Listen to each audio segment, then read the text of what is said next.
las alteraciones que se pueden producir, o las principales alteraciones que se pueden producir en el esófago, pues tenemos dos: la atresia esofágica y la estenosis esofágica. ¿Qué quiere decir la atresia esofágica? Que hay una oclusión total de la luz, o sea, no va a pasar absolutamente nada, ¿ya? Y en la estenosis esofágica, pues en la estenosis esofágica va a haber solamente un estrechamiento de esta luz, ¿ya? Entonces, esta atresia esofágica, el 85% se va a asociar a lo que es una fístula traqueosofágica. Ya va a tener una frecuencia de aproximadamente 1 en 3.000 a 4.500 recién nacidos vivos. Ya alrededor del 30% de estos bebés van a ser prematuros. ¿Por qué? Pues porque como tienen atresia esofágica, yo les explicaba la vez pasada que el líquido amniótico se deglute y se orina. Entonces, al no poder deglutir porque tienen una atresia esofágica, o sea, no pasa o no hay un buen pasaje a través del esófago, entonces este líquido se va a quedar acumulado afuera y va a causar polidramas, ¿ya? Su origen de esta atresia esofágica se va a deber a una desviación posterior de este tabique traqueosofágico o por una falta de recanalización del esófago, que ya les había dicho. Se manifiesta en la etapa prenatal con polidramios, ¿ya? Y en las primeras horas de vida con vómitos o con insuficiencia respiratoria según sea el tipo de fístula, ¿ya? Obviamente las que van a tener fístula proximal pues van a tener la insuficiencia respiratoria, ¿sí? Ya, entonces en cuanto a la estenosis esofágica, pues va a ser únicamente un estrechamiento de la luz, ¿ya? Entonces va a afectar la deglución normal, principalmente de los alimentos sólidos. O sea, los líquidos no van a tener mayor problema. Entonces, probablemente hasta los 6 meses no haya ningún problema, ¿verdad? O bueno, si es que de repente va a haber problemas de deshidratación por ahí, pero no va a haber mayor inconveniente, como por ejemplo en la atresia. Entonces, como van a pasar líquidos durante los 6 primeros meses, el bebé va a tener una adecuada alimentación. No adecuada alimentación, sino un buen aporte, se podría decir, ¿ya? Va a aparecer de una forma aislada o se puede asociar también con una atresia, con una fístula traqueosofágica, ¿ya? Entonces, ¿cómo es que se produce el desarrollo el desarrollo del estómago?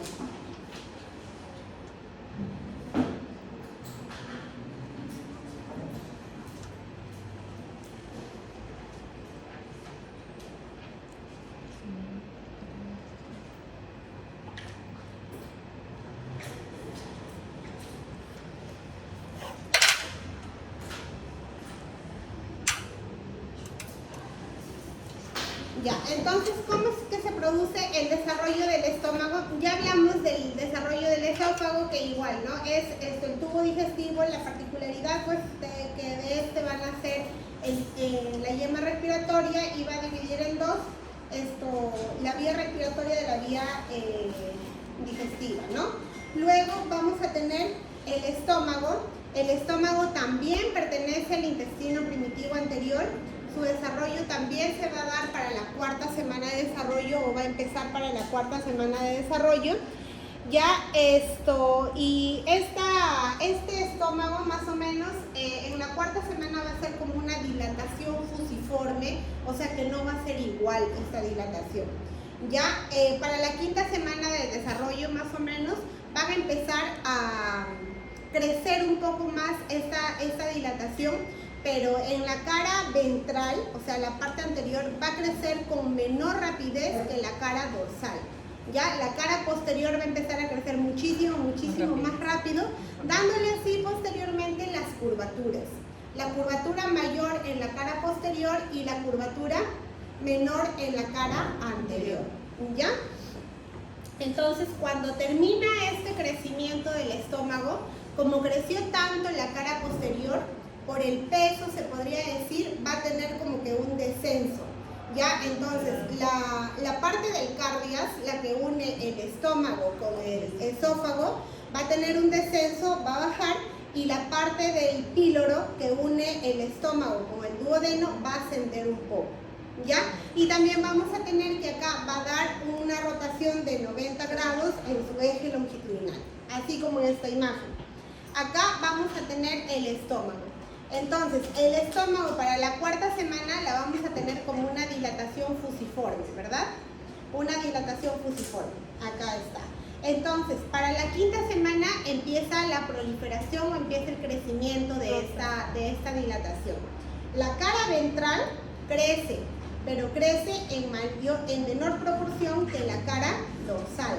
Entonces, no es que la cara ventral, o sea, acá lo ven así como una curvatura, no es que no crezca o que se deprima, no, sino va a crecer, pero como es tanto el volumen del otro lado, es como que lo jala. ¿Ya? ¿Sí me entienden, no? Ya. Entonces va a tener o va a empezar a formarse estas estructuras, ¿ya? Que va a ser la curvatura menor del estómago y la curvatura mayor del estómago. Luego ya para la 10ª semana más o menos, ¿qué es lo que va a pasar? Esta unión de acá del esófago y del estómago que va a ser el cardias va a tener un descenso. Ya va a tener un descenso y esta porción de acá que es el estómago con el duodeno se va a elevar, ya va a tener un ascenso, entonces quedando finalmente así, con esta estructura. Acá crece, pero crece en muchísima menor cantidad que la parte posterior, y este eje de acá, miren, que estaba así, ahora va a terminar así, ¿verdad?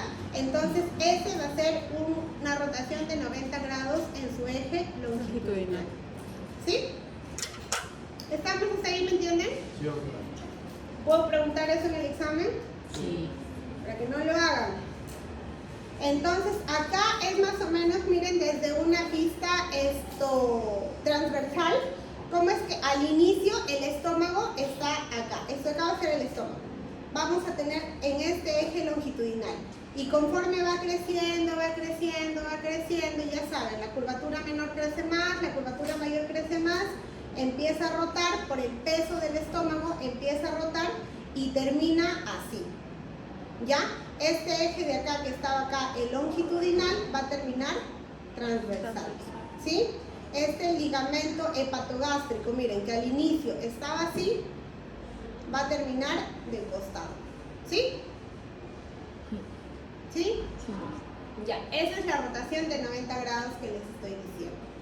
Ahora, ¿cuáles van a ser las principales malformaciones que nosotros vamos a encontrar en el estómago?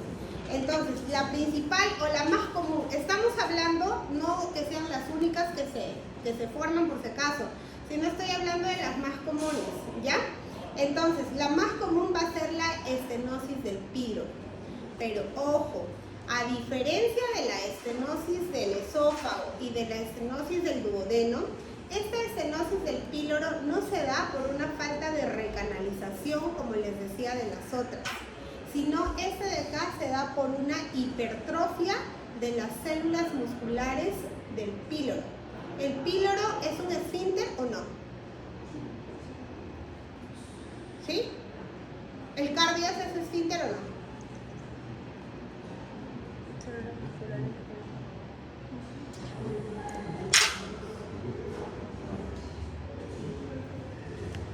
¿Ah? A ver, ¿qué dicen? Ustedes, los enamorados, ¿qué dicen? Los que piensan los dos. ¿No son enamorados? Sí. Parece. ¿No? No. Ay, no, fíjate, tú eres enamorados. Eran enamorados. Como se me están mirando todo el examen. Amor de examen. Ya, esto, a ver ustedes chicos, los del fondo. Está mirando todo. Son esfínter ambos, ¿verdad? Sí, ambos son esfínter. Entonces, ¿por qué se da la estenosis del píloro? Por una hipertrofia de las células musculares de este esfínter. A diferencia de la estenosis del esófago que se da por una falta de recanalización. ¿Ya? Entonces, ¿cómo se va a solucionar esta estenosis del píloro? Pues de manera quirúrgica. ingresan, van a cortar una parte de este músculo para que permita la relajación de este esfínter y se soluciona, ¿ya? Entonces, ya saben, la causa es esa, más o menos su incidencia va a ser de 1 a 8 cada 1000 recién nacidos. Ojo, entonces esto es mucho más frecuente que la atresia esofágica, ¿verdad? La atresia esofágica era ¿cuánto? Se da por falta de No, ¿cuánto de incidencia? El 85% de las atresias se asocian a fístulas, que es otra cosa. Pero ¿cuántos de cada recién nacidos vivos? ¿De 3.000 a 4.500? De 3.000 a 4.500. ¿Ya? Entonces su incidencia más o menos es de 1 por cada 3.000 a 4.500. Y acá miren, es 1 por cada 150 recién nacidos vivos varones o 8 por cada 1.000 recién nacidos vivos en total. ¿Por qué? Porque la incidencia es mucho mayor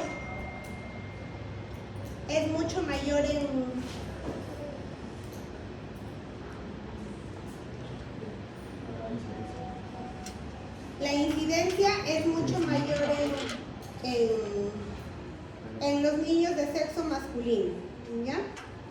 Un momentito, a ver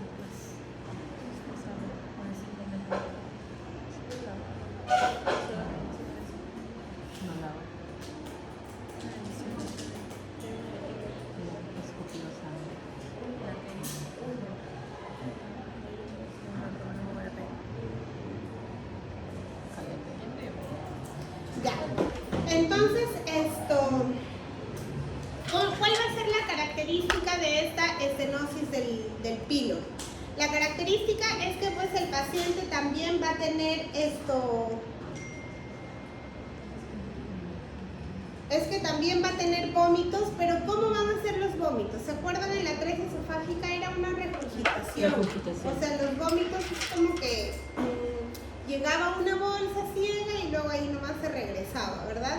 En cambio, o como cuando los bebés babean, creo que le llaman, ya, exacto, así va a ser, es una regurgitación. En cambio, en la estenosis pilórica vamos a tener vómitos explosivos.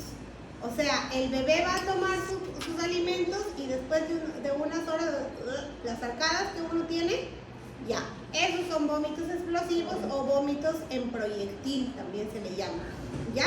Esa es la diferencia entre la atresia esofágica y la estenosis del píloro.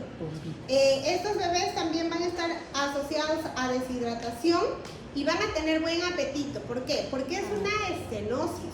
O sea, pasa poco, pero pasa. ¿Ya? Entonces, como pasa un poco aporte, el bebé se va a deshidratar. Recuerden que los bebés no regulan muy bien el tema del manejo ni la hidratación, ¿ya? Ni el manejo de líquidos, ni la hidratación. Entonces, como pasa, pero pasa poco, este bebé, ¿qué es lo que va a tener? Va a tener apetito, ¿no? Bastante apetito. ¿Por qué? Porque su cuerpo no lo va a reconocer como que, pues, oye, sí, ahí tengo el alimento, pero está estancado, no. Sino lo va a reconocer como una falta del aporte de alimentos. ¿Igual es hasta los 6 meses o hasta? ¿Cómo? Igual funciona así como la atresia, que será hasta los 6 meses o no? ¿Cómo así funciona? Dijo que la atresia era hasta los 6 meses, no había problema con la parte de... No, la estenosis. La estenosis. Con los líquidos hasta los 6 meses y luego... Porque no va... Lo que pasa es que ¿por qué funciona hasta los 6 meses? Porque hasta los 6 meses se les da lactancia materna exclusiva. Entonces, el líquido no hay forma de que se obstruya. El líquido solamente va a pasar. En cambio, si es que ya empieza la ingesta de alimentos sólidos, ya no va a pasar, pues, porque el sólido ya se queda ahí atrapado. Porque no es que todo ese orificio por el que pasa es delgado, ¿sí? Ya. Entonces, generalmente esta va a aparecer entre la tercera y cuarta semana del nacimiento y su tratamiento va a ser quirúrgico. Miss, ¿cómo se hace el tratamiento quirúrgico? Entran y cortan un poco del esfínter para que pueda producir una dilatación. ¿Ya? Entonces, ¿cómo es que se produce el desarrollo del duodeno? ¿Ya? El duodeno, igual que todo el tubo digestivo, ya va a empezar su desarrollo más o menos a partir de la cuarta semana, a principios de la cuarta semana, donde inicia todo el proceso de la organogénesis, ¿ya? Igual, se forma el tubo digestivo, todo el tubo digestivo por proliferación de las células, toda la luz del tubo digestivo va a quedar totalmente obstruido y luego va a recanalizar. Para finalizar la semana 10 ya está totalmente recanalizado todo el tubo digestivo, ¿ya? Igual, ¿no? De este duodeno, ¿cuál es la característica de este duodeno? Que del duodeno va a provenir de dos orígenes embriológicos. La primera porción del duodeno y la parte más craneal de la segunda porción del duodeno van a provenir ¿de dónde? ¿De qué intestino habla? ¿Segura? Del intestino primitivo anterior. Y la segunda, la tercera y la cuarta del intestino primitivo medio, ¿verdad? Entonces, justamente la unión en esta desembocadura entre la unión de esta desembocadura del intestino primitivo, entre la unión de este intestino primitivo anterior y el intestino primitivo medio, se va a encontrar la desembocadura del conducto colédoco, ¿ya? Pero este conducto colédoco todavía se origina del intestino primitivo anterior, ¿ya?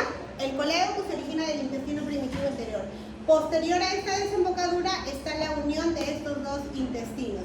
Obviamente yo, así a simple vista, no voy a saber, oye, hasta acá esto es el intestino primitivo anterior y hasta acá es el intestino primitivo medio, ¿no? A menos que yo tenga la irrigación. Por la irrigación sí. ¿Por qué? Porque el intestino primitivo anterior está irrigado por el tronco celíaco y el intestino primitivo medio está irrigado por la arteria mesentérica superior. O sea, si es que yo veo ahí la irrigación, normal, sí puedo diferenciar hasta dónde va cada uno, pero si no, no se va a poder diferenciar, ¿ya? Entonces, acá vamos a tener, miren cómo es que se origina todo el tubo digestivo. Ya va desde la membrana orofaríngea hasta la membrana cloacal. Entonces vamos a tener distintas estructuras que se van a formar. Al inicio el esófago, luego la dilatación fusiforme que va a dar origen al estómago y luego después vamos a tener el duodeno. Más o menos acá, miren, es que se forma el esbozo hepático y de este esbozo hepático se va a formar el colédoco. Entonces, debajo de esta formación del colédoco es que se da la unión del intestino primitivo anterior y el intestino primitivo medio. Ojo que sigue siendo duodeno, ya sigue siendo duodeno.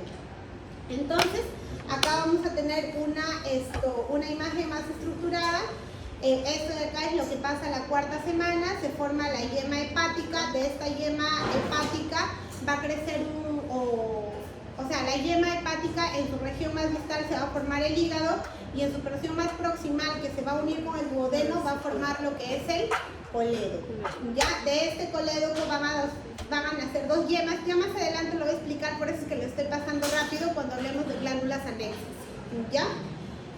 Y al inicio está así, más o menos para la quinta semana. Luego, conforme empieza a crecer, ya saben, se va a formar la curvatura mayor, se forma la curvatura menor, el eje longitudinal rota 90 grados y este conducto colédoco que se encontraba o que nacía de la cara ventral va a rotar y va a desembocar más o menos en la cara dorsal o cerca de la cara dorsal. ¿Ya? Entonces, igual, dime, hijo. Mencionó que la unión del intestino anterior y medio se da por debajo del colédoco. Ajá.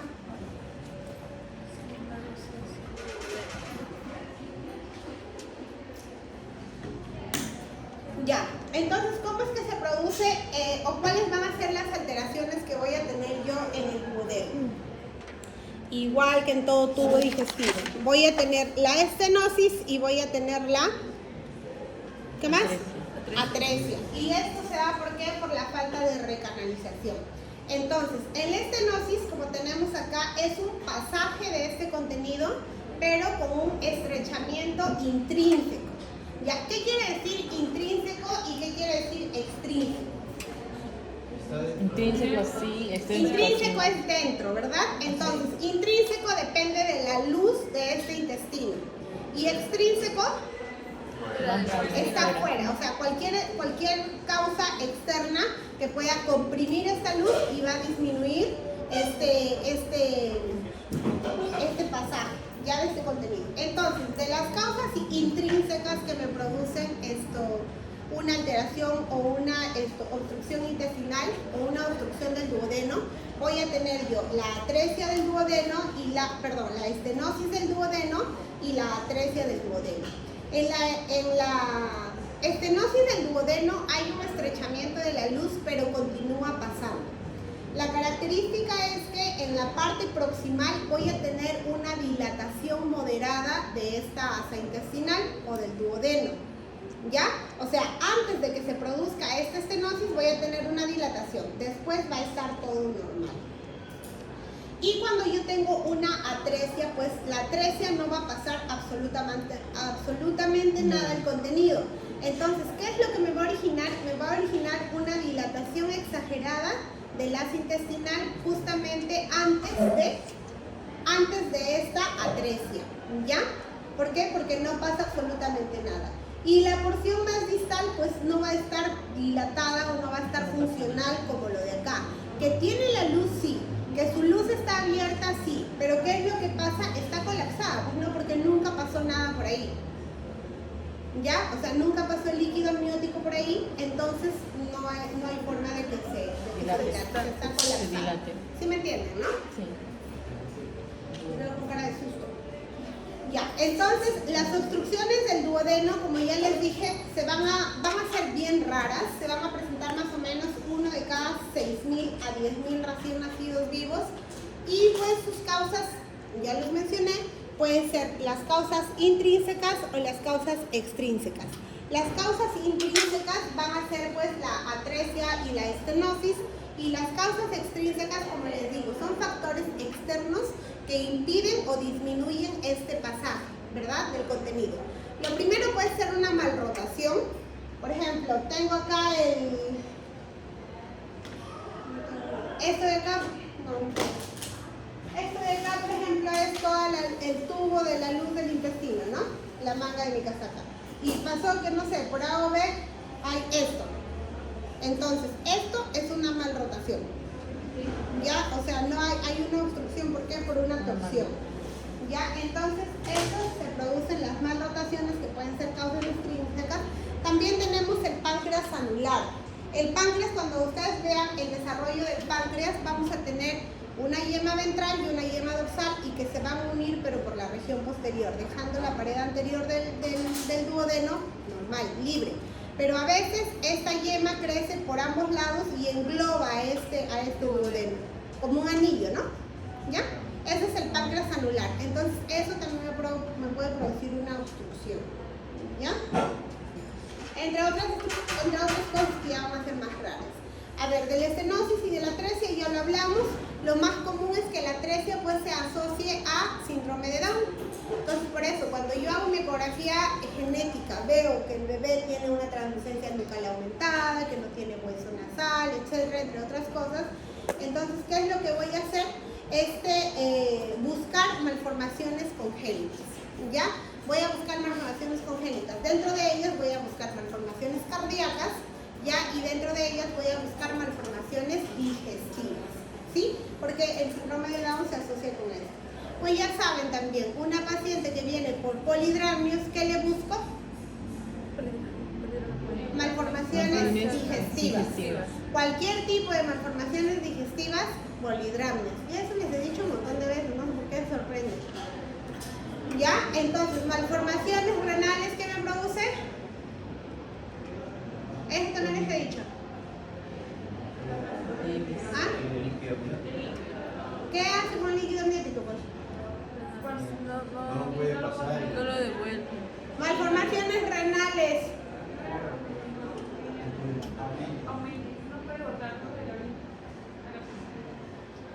No orina, pues si es que no orina, ¿qué va a haber?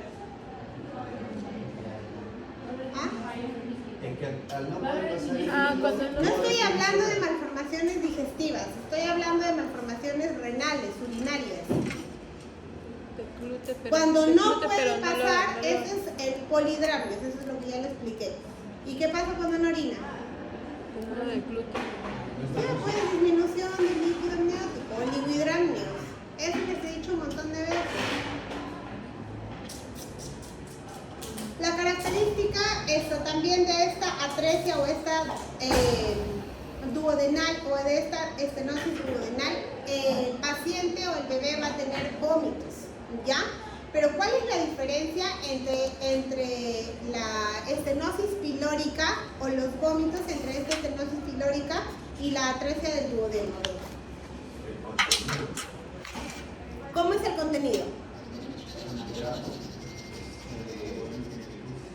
La del duodeno ya va a eliminar contenido del vómito.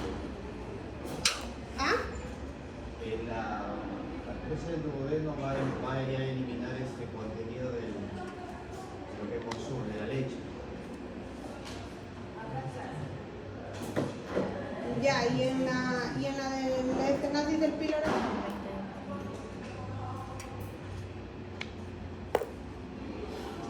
Ariana. No, tu compañera. ¿Tú no eres Ariana también? Sí. Ya, pues, pero no te duermes. No me sé muy bien. Si tienen sueño, si se cansan o algo, pueden ir al baño, no se preocupen.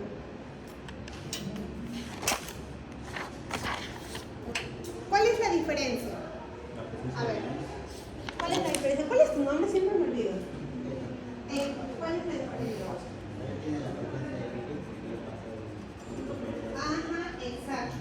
Cuando, como dice su compañero, cuando está la estenosis o la atresia del duodeno, los vómitos ya van a ser biliosos.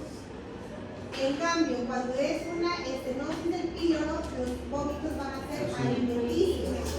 O sea, yo en la estenosis del píloro, por problemas digestivos, acá estamos hablando de bebés, ¿no? Pero por ejemplo, en los adultos, para que se den cuenta, cuando yo estoy hablando de una estenosis del píloro o de alteraciones en el estómago, o sea, que impiden el pasaje de la comida del estómago, voy a tener vómitos alimenticios. O sea, yo voy a ver ahí cuando vomito su arroz, su carne, todo lo que ha vomitado, eso lo voy a ver. En cambio, cuando la alteración o la obstrucción está a nivel del duodeno, ese contenido ya no va a tener característica alimenticia. ¿Por qué? Porque ya se degradó, ¿verdad? Así como dice su compañero. ¿Por qué? Porque estas alteraciones o estas estenosis y estas atresias generalmente se dan en la segunda y la tercera porción del duodeno. O sea, después de que ya hay la desembocadura del conducto colédoco. Y el conducto colédoco tiene jugo pancreático y tiene jugo hepático o la bilis, pues no, como le llamamos. Y esta bilis y este jugo pancreático que van a producir la digestión de los alimentos. Los carbohidratos empiezan a digerirse en el estómago, pero las proteínas y las grasas en su mayoría se van a digerir en el duodeno. Entonces, por eso, cuando la persona que tiene obstrucción del duodeno vomita, va a tener unos vómitos verdosos, porque la bilis le da una coloración verdosa, ¿ya? El jugo gástrico tiene una coloración amarillenta. Entonces, al inicio, estos vómitos van a ser, ¿cómo se llama? Al inicio van a ser alimenticios, pero cuando la persona sigue vomitando y ya no tiene nada en el estómago, va a empezar a vomitar un líquido amarillo, que es el jugo gástrico, ¿ya? Y si es que es después si es que es el duodeno, esos vómitos van a ser verdes. Esa es la diferencia, ¿sí? ¿Ya? Y en ambos los vómitos van a ser del proyectil, o sea que van a ser fuertes, ya lo van a expulsar, lo van a expulsar de una manera fuerte. Ese es el vómito en proyectil, a diferencia de la estenosis del esófago o de la atresia del esófago, que el vómito es como una salivación nada más, ¿verdad? ¿Ya? Entonces,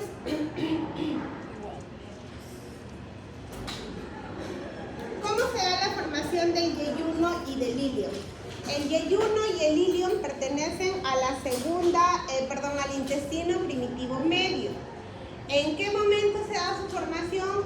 igual, se origina a partir de la 4ª semana.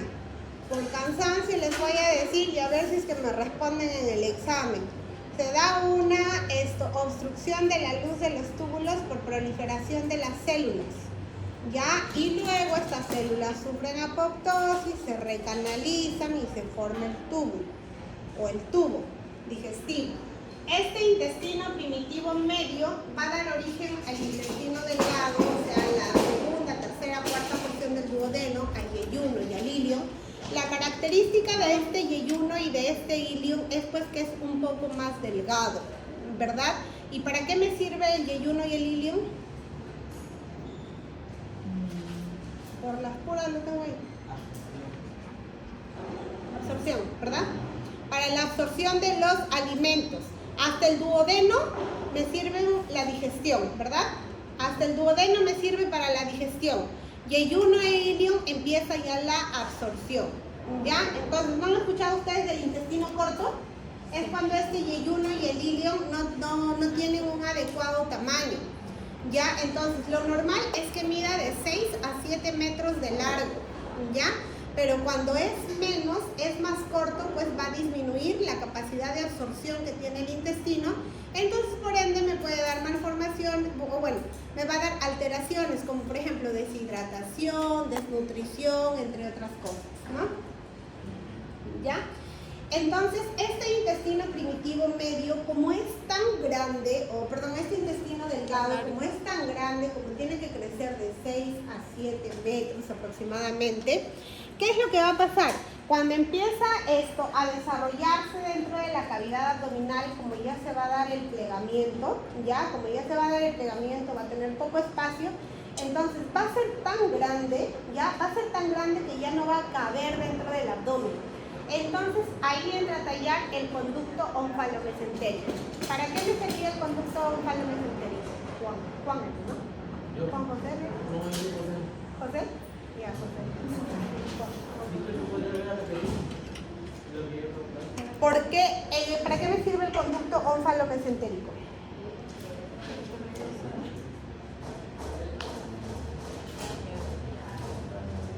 ¿Por qué tienen miedo? Miedo es tener de no estudiar. Y venir a una clase y a estudiar. ¿Me permite el paso? ¿De quién? ¿A dónde? Héctor, ¿qué me comunica la...? Ahora te voy a coger a ti, ya me aprendí tu nombre. ¿Qué comunica el conducto onfalomesentérico? ¿Con quién? ¿Con quién? La cavidad abdominal con él, con la cavidad amniótica, excelente. Entonces, si es que comunica la cavidad abdominal con la cavidad amniótica, ¿qué va a pasar?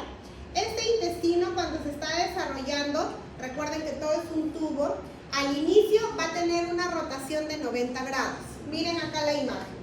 Entonces, acá está el intestino. Este es el tubo que se está desarrollando. Entonces, su primera rotación va a ser de 90 grados. Por eso es que tengo esta imagen de acá. ¿Sí? Rota 90 grados y va a formar la hernia fisiológica. ¿A qué me refiero con hernia fisiológica? Que a través de este conducto onfalomesentérico va a salir todo el intestino delgado afuera, a la cavidad abdominal. ¿Para qué? Para tener un adecuado desarrollo. O sea, como ya no cabe, como va a ser tan grande dentro de la cavidad abdominal, ya no cabe, entonces por medio de este conducto hace una rotación de 90 grados el intestino y va a salir totalmente, sale todo el intestino delgado, se desarrolla afuera en la cavidad amniótica, luego hace otra rotación y completa los 270 grados. Entonces, con esa rotación que completa de 270 grados que produce, me reduce esa hernia fisiológica. O sea, todo lo que había salido, cuando completa esa rotación de 270 grados, se vuelve a regresar.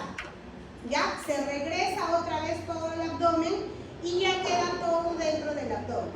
¿Esto a qué semana ocurre? Más o menos ocurre entre la semana 9 y la semana 10, ya, del desarrollo. Entonces, para finalizar la semana 10 del desarrollo, que yo les dije que ya terminaba toda la formación del sistema digestivo, ¿qué es lo que va a pasar? todo el intestino ya debe estar completamente adentro de la cavidad. ¿Ya? Todo el intestino debe estar completamente adentro de la cavidad. A la semana 10 también se cierra la pared anterior del abdomen, que lo vamos a ver en la formación de las cavidades.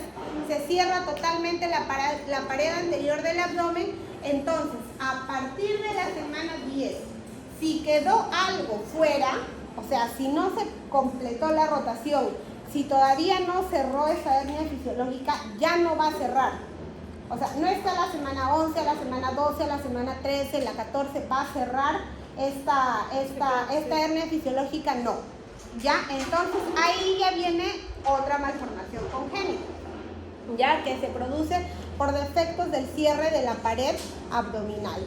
Entonces, esto ya saben, ya para la quinta, más o menos para la cuarta, entre la cuarta a la octava semana, este intestino va a salir todo por el conducto ónfalo-mesentérico. Ya sale todo el intestino hacia la cavidad amniótica por el conducto ónfalo-mesentérico, y luego antes de la semana 10, o sea, entre la semana 9 y la semana 10, se reduce esta hernia fisiológica, todo el intestino vuelve a ingresar, completando una rotación de 270 grados, y pues esto ya se cierra toda la pared abdominal y queda completamente formado el intestino medio.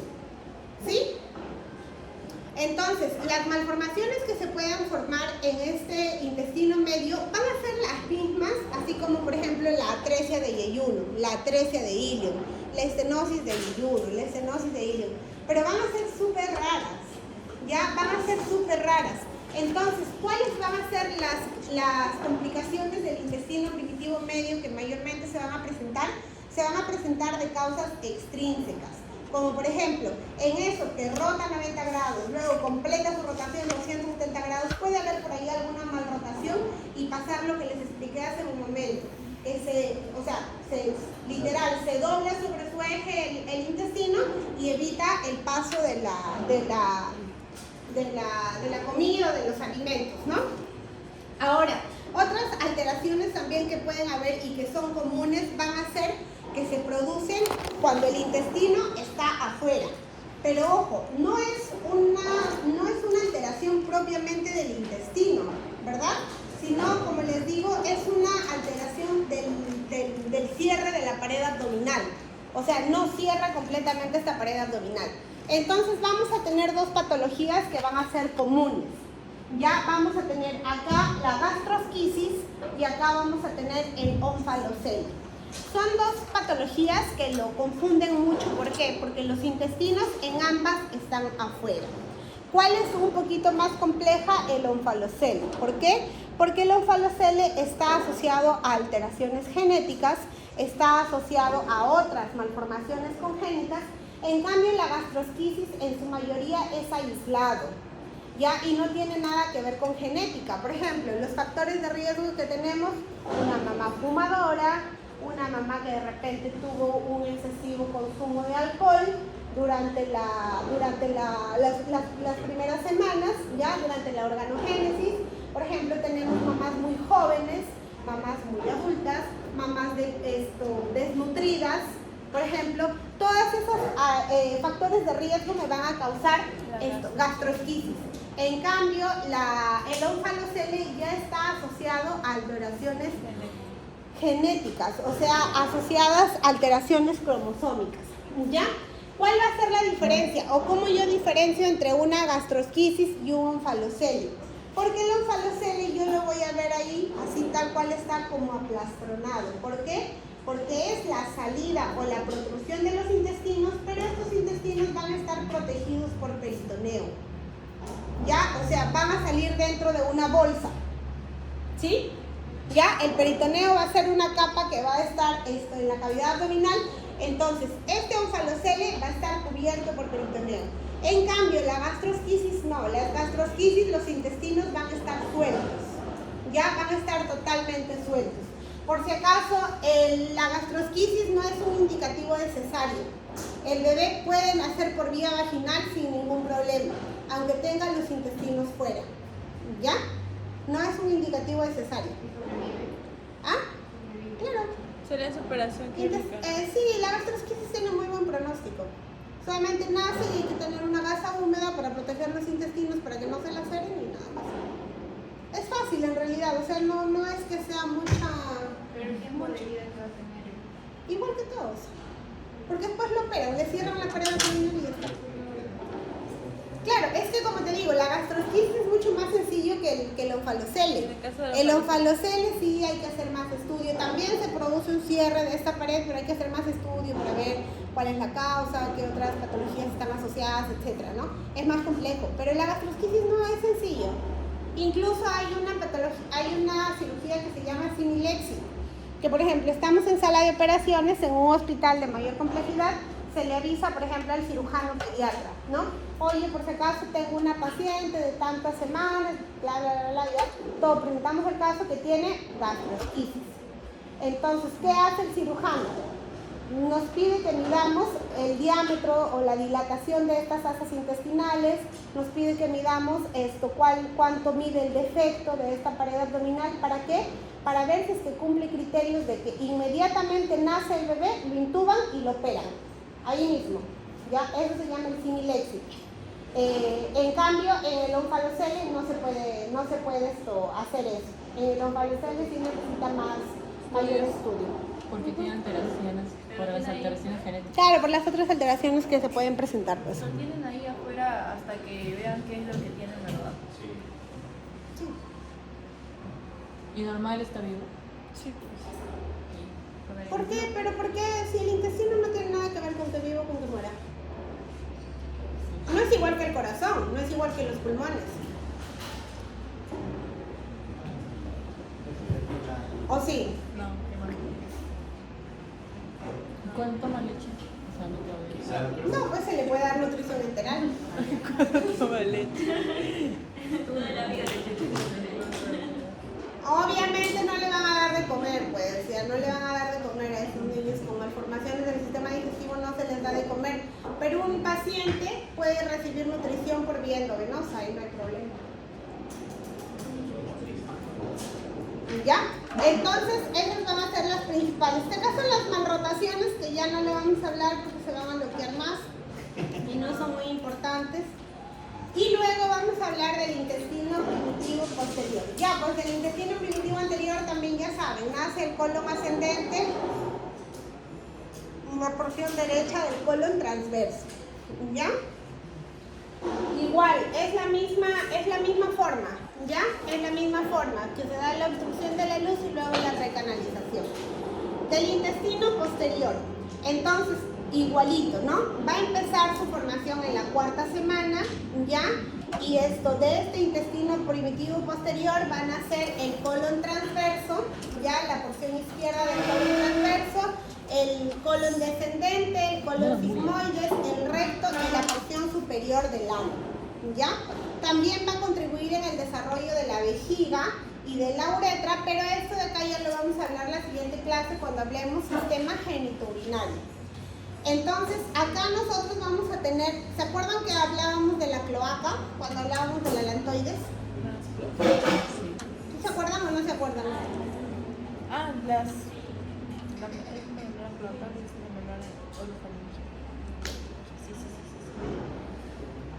¿Se acuerdan o no se acuerdan? Ustedes son así como cuando uno toma, ¿no? Salen de acá y borran café todo el mundo. No se acuerdan de nada, absolutamente nada. Peor que resaca les da, porque cuando uno toma, siquiera se acuerdan que usan lagunas mentales. Tienen un nieto, tienen ya. Qué bárbaro, qué pasa. Ya, entonces vamos a tener que la cloaca, ya, o el proctodeo, ya, va a ser la región donde van a desembocar dos estructuras. Vamos a tener la desembocadura del sistema genitourinario, que después en la mujer ya se va a dividir, y vamos a tener la desembocadura ¿de qué? Del conducto anorrectal o del intestino primitivo. Acá vamos a tener, la cloaca es todo lo de acá, o sea, la parte interna, ¿ya? Y el proctodeo es esta parte de acá, la parte externa. Acuérdense, estomodeo se da en la cara. El estomodeo se da o marca el origen de la formación de la cara, ¿ya? Y el proctodeo marca el origen de la formación del ano, ¿ya? Entonces, acá en este proctodeo va a desembocar la cloaca y que en la cloaca desembocan dos estructuras, el seno urogenital y el conducto anorrectal o el intestino primitivo posterior, ¿verdad? Entonces, ¿qué es lo que va a pasar? ¿Se acuerdan? Era una sola estructura, pero el mesénquima o el mesodermo empieza a proliferar y va a formar esta división. Lo va a dividir en dos. En el tabique urorectal lo va a dividir en dos. En el seno urogenital propiamente dicho y en el canal anal o en el conducto anal. Ya, entonces, este tabique urogenital que empieza a proliferar en la cloaca va a llegar hasta el final, dividiendo totalmente, y este tabique urogenital es lo que va a formar el periné en el proctodeo. El periné es la región o el espacio de piel que se va a encontrar entre la horquilla de la vagina. Acá tenemos, por ejemplo, una vulva, ¿ya? Este de acá es la horquilla de la vagina. Esto de acá es la horquilla de la vagina y acá vamos a tener el ano. Entonces, esta región de acá es el periné. ¿Ya? Esta región de acá es el periné. ¿Y por qué es importante? Porque este periné se forma del tabique, de la formación del tabique urorectal. ¿Ya? De la formación del tabique urorectal. Entonces, este periné o este tabique urorectal divide esta cloaca ya en las dos estructuras definitivas, ya en el seno, en el conducto anorrectal y en el seno urogenital. Entonces, ¿cuáles van a ser las malformaciones del intestino primitivo posterior? Pues van a ser un poquito más complejas, ¿ya? Como les dije, el intestino primitivo posterior, en cuanto a la inervación, en cuanto a la irrigación, todo, los intestinos van a hacer esto o van a tener sus regiones. Del intestino primitivo anterior va a tener una irrigación y una inervación distinta a la del intestino primitivo medio y distinta a la del intestino primitivo posterior. Entonces, las malformaciones más comunes que se producen en el intestino primitivo posterior, una de ellas que vamos a tener va a ser una alteración en esta inervación. ¿Para qué me sirve la inervación del intestino? Ustedes saben que el intestino, ¿qué movimientos tiene, Ariana? Los movimientos peristálticos. ¿Cómo son los movimientos peristálticos? Mientras acá se comprime, acá se dilata, luego acá se comprime y acá se dilata y así, ¿no? Es como va pasando todo este alimento. Entonces, ¿qué pasa? Cuando hay una alteración en la inervación, ya no se van a dar estos movimientos peristálticos. Entonces va a ser el intestino, como está esto conformado por una capa muscular, ¿qué es lo que va a hacer? Va a seguir distendiendo. Jenny, deja tu celular. Va a seguir distendiendo, entonces se va a seguir llenando, se va a seguir llenando, se va a seguir llenando y va a tener esta dilatación al final, ¿ya? Va a tener esta dilatación. ¿Cómo se llama esta patología? Es la enfermedad de Hirschsprung, ¿ya? Entonces, esta enfermedad de Hirschsprung se da por una alteración en la inervación. Y como ustedes ven acá, es únicamente del colon transverso, de la porción izquierda del colon sigmoides, ¿verdad? Del colon sigmoides y del recto. ¿Por qué? Porque como les dije, su origen embriológico es totalmente distinto. ¿Por qué esta alteración no se da en el colon ascendente y en el colon transverso? Porque tiene un origen embriológico distinto, por ende una inervación distinta y por ende una irrigación distinta. Entonces, la alteración de la inervación no se da en el intestino primitivo, no se da en el intestino primitivo medio, sino en este caso se está dando en el intestino primitivo posterior, ¿ya? Entonces, por eso es importante saber qué estructuras provienen de dónde. Igual, por ejemplo, ¿qué alteraciones vamos a tener nosotros en el colon? En el colon las principales patologías van a ser distintas por regiones. Por ejemplo, en el colon ascendente y en la primera o en la porción derecha del colon transverso, la principal patología que vamos a tener va a ser vamos a tener divertículos en todo el colon, ¿ya? Una patología en la cual me salen divertículos en todo el colon. ¿Qué pasa en la porción derecha y qué pasa en la porción izquierda? En la porción derecha generalmente está asociada a diverticulitis, a una inflamación de estos divertículos. En cambio, la porción izquierda está más asociada a diverticulosis, o que es un sangrado de o un sangrado de estos divertículos. O sea, van a ser distintos los comportamientos de las patologías de acuerdo al origen embriológico de cada estructura. ¿Sí me entienden, no? Lo que les quiero decir. Ok. Entonces, otras alteraciones que nosotros podemos encontrar en el intestino primitivo posterior va a ser justamente acá, en la cloaca. Cuando decíamos que en la cloaca se produce una división. Entonces, recuerden, igual que en el esófago, ¿no? Cuando se produce la división es que vienen los problemas. ¿Por qué? Porque puede pasar o puede haber alguna alteración en esta división. Igual acá, también cuando se forma el tabique urorectal, que va a dividir el intestino primitivo con el seno urogenital, entonces también puede tener alguna alteración y también se pueden dar malformaciones a nivel de la cloaca, ¿ya? Entonces, por ejemplo, puede que este tabique urorectal no se forme, puede que tenga una fístula o puede que simplemente esté ausente, ¿ya? Al final de este conducto, en el proctoreo, al final de este conducto, o del sistema del intestino primitivo, vamos a tener lo que es la membrana anal, que va a ser una membrana que se forma y que luego se recanaliza, ¿ya?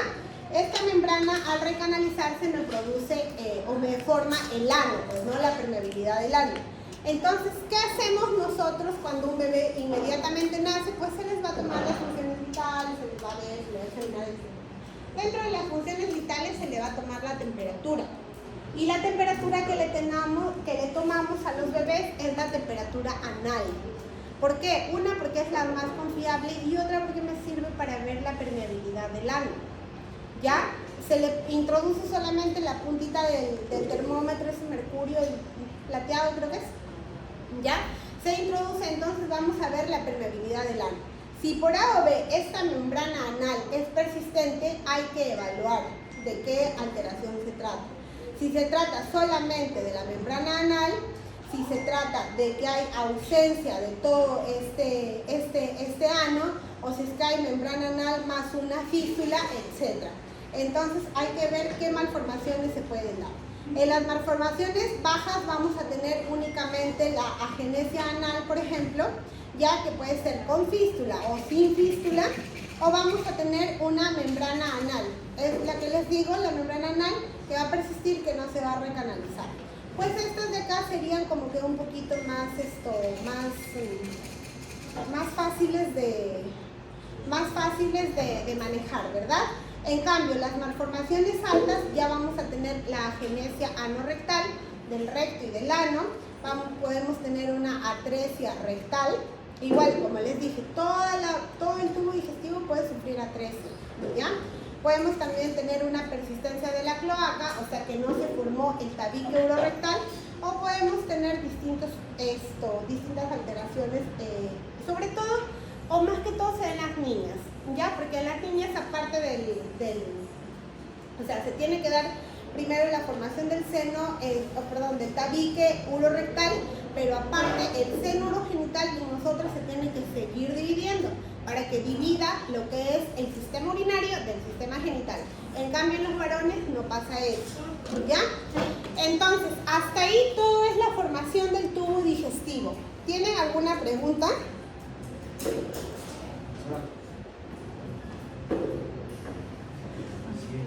Pregúntale. Dime. ¿Puedo ver explicar el giro del yeyuno y el yeyuno? ¿Cómo? Ya, del yeyuno y del yeyuno. ¿Qué necesitas explicar? ¿Cómo es la salida de la cavidad? Ya, o sea, todo cuando se forma el intestino, primero es todo un tubo, ¿verdad? Un tubo cortito. Y luego de ese tubo ya se empiezan a crecer, se empiezan a dar las dilataciones. Entonces, el yeyuno y el ilio empiezan a formarse después de la unión del duodeno y yeyuno, ¿verdad?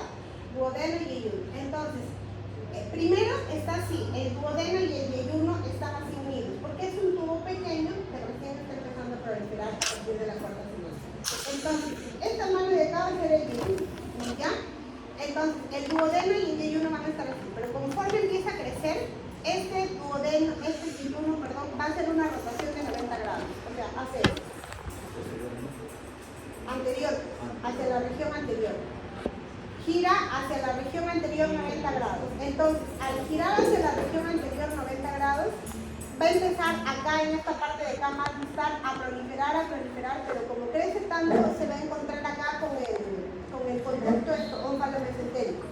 Entonces, todos los intestinos que empiezan a proliferar salen por acá, por todo este conducto. O sea, en esos 90 grados que hacen, llegan a la cavidad amniótica. O sea, están en la cavidad abdominal, salen de esta cavidad abdominal por el conducto ónfalo-mesentérico y salen hacia la cavidad amniótica. O sea, están en contacto con el líquido amniótico. ¿Ya? Ahí van a crecer, se van a desarrollar todo y después va a completar un giro de 270 grados. O sea, hizo esto, luego completa un giro y se regresa. Claro. O sea, como dices tu compañera, sale a las 4 semanas. Sale a las 4 semanas, se desarrolla afuera y a las 8 o 9 semanas, a las 9 o 10 semanas ya está regresando. Eso es, a las 4 o 5 semanas, esa es la formación de la hernia fisiológica, o sea, sale todo hacia afuera, y a las 9 o 10 semanas es la reducción de la hernia fisiológica, o sea, todo se introduce. ¿Sí?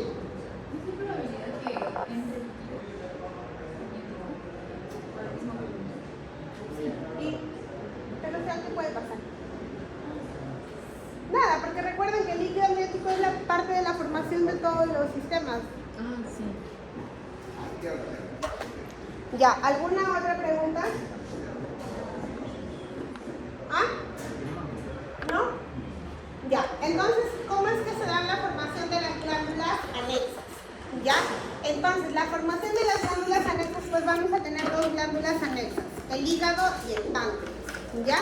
Este hígado y este páncreas van a secretar enzimas, van a secretar sustancias que me van a permitir la digestión de los alimentos o completar la digestión de las grasas, etc. ¿Ya? Entonces, estas estructuras van a nacer, o estos dos órganos van a ser, a ver chico, estos dos órganos van a nacer del intestino primitivo anterior, ¿ya? Y se van a formar o se van a introducir en el mesénquima que los va a estar rodeando a este intestino primitivo para formar pues ya el órgano como sí.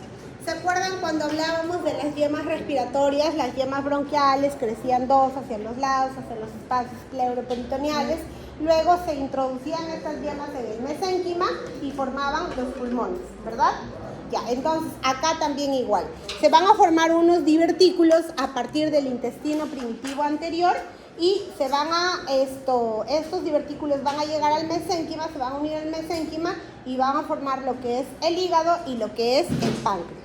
Entonces, en la región más distal, esta formación de estas glándulas va a comenzar en la cuarta semana y se va a formar a partir del intestino primitivo anterior y del mesodermo esplácnico del tabique transverso. ¿Ya? Entonces, ¿cómo va a ser? Acá vamos a tener toda esta estructura de acá que es el tubo digestivo que está empezando su formación. ¿Ya? Entonces, de acá, del intestino primitivo anterior, debajo del estómago, en la porción del duodeno, en la primera porción del duodeno, se va a formar un divertículo.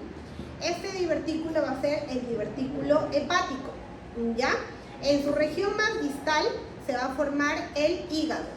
Y en su región proximal se va a formar un túbulo que va a crecer y va a formar lo que es el colédoco. ¿Ya? De este colédoco van a nacer dos divertículos más.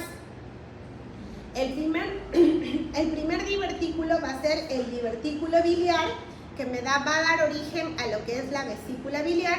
Y la vesícula biliar, ¿para qué me sirve? Va a ser como una bolsita que va a juntar todo el líquido que viene del hígado o la bilis que proviene del hígado y lo va a almacenar, ¿verdad?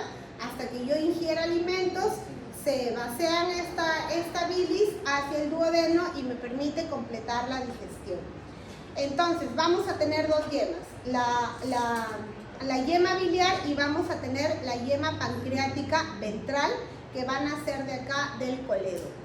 Y de la región posterior directamente del duodeno nace la yema pancreática dorsal. O sea, vamos a tener dos yemas pancreáticas. La yema pancreática ventral que nace del colédoco y la yema pancreática dorsal que nace directamente del duodeno. ¿Ya?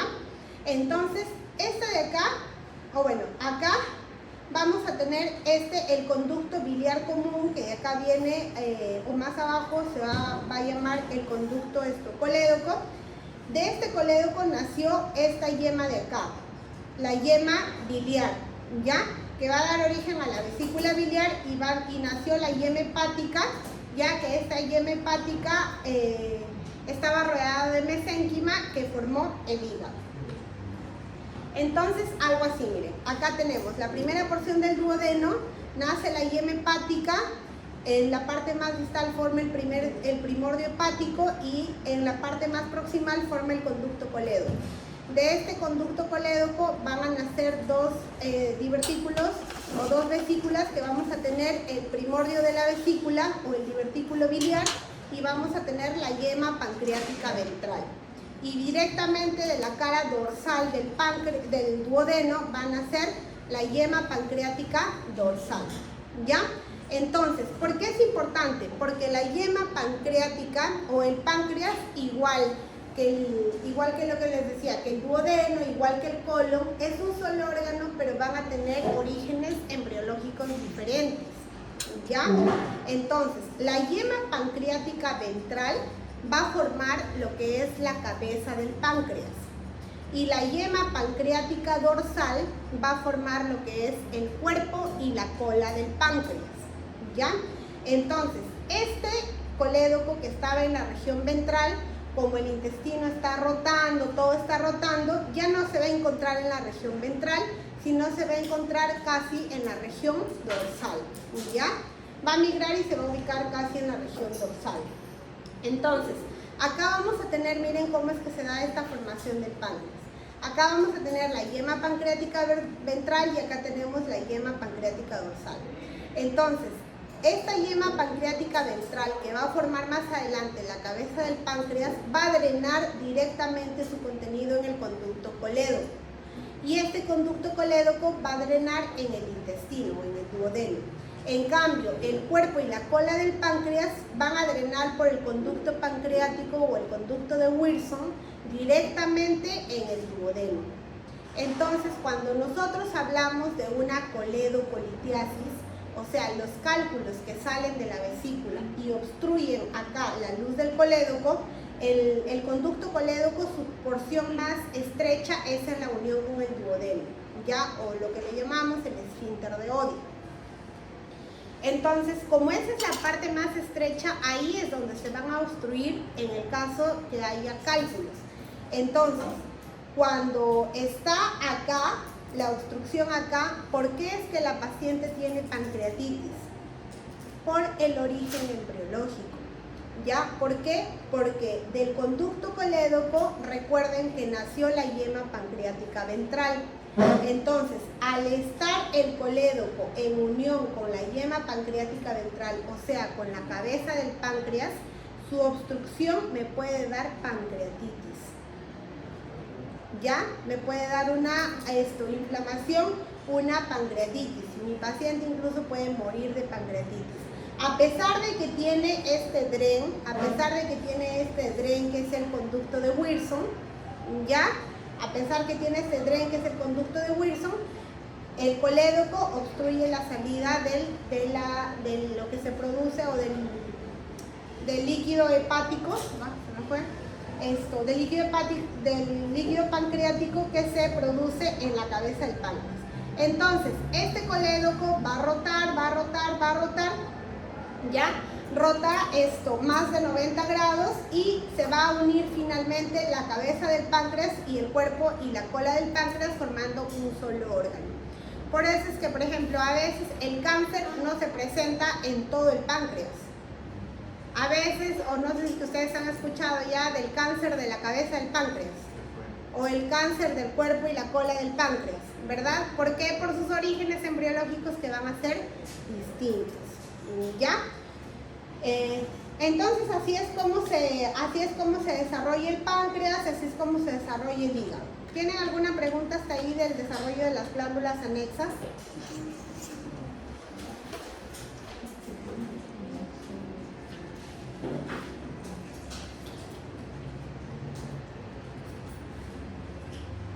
¿Alguna pregunta? Pregunten. ¿Qué arteria irriga intestino primitivo posterior? La arteria mesentérica inferior.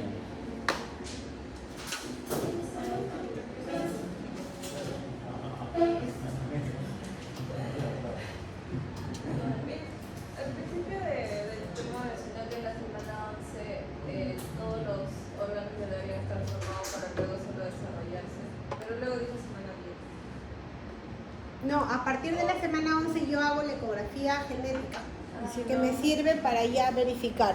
Algunos incluso también le llaman la morfológica del primer trimestre. Pero todo debe estar formado ya en la semana 10.